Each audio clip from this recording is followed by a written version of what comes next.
ఏందో నాయనా, మనమైతే దసరా వేషగాళ్ళ మాదిరిగా డ్రెస్ కోడ్తో డేరింగ్గా ఆ ఇంటికి పోయిచ్చడం గానీ అది మనసులో పెట్టుకుని వాళ్ళు రేవతనేమని అంటారేమోనని భయంగా ఉండదే. ఒరే పిచ్చోడా, వాళ్ళు ఏమనరు గాని నువ్వు కూల్గా ఉండు. అంకుల్ ఎవరమ్మా నువ్వు? ఇందాక ఆ ఇంట్లో కూడా ఉన్నావు.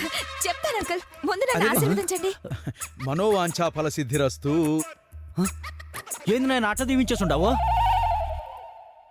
దాని మనసులో ఉన్న కోరిక తెలిస్తే కళ్ళు తిరిగి కింద పడతావు. అంత స్ట్రాంగ్ కోరిక? అవును అంకుల్, నేను మీ అబ్బాయిని పిచ్చి పిచ్చిగా లవ్ చేస్తున్నాను. లవ్ చేస్తున్నావా? ఎవరమ్మా నువ్వు? మీ అబ్బాయి లవ్ చేస్తున్నాడే రేవతి చెల్లెల్ని. అంటే నువ్వు మా లక్ష్మిగాడు అన్న కూతురు అన్నమాట. మీరు టూ ఇంటెలిజెంట్ అంకుల్, వెంటనే క్యాచ్ చేసేశారు. ఏంది క్యాచ్ చేసేది? పా అవతల బా. హలో, ఇక్కడ మావ కోడళ్ళు మాట్లాడుకుంటుంటే నువ్వెవరు మధ్యలో? శంకిడి జతస్త్రీ నన్ను తగులుకుందేంద్రా బాబు.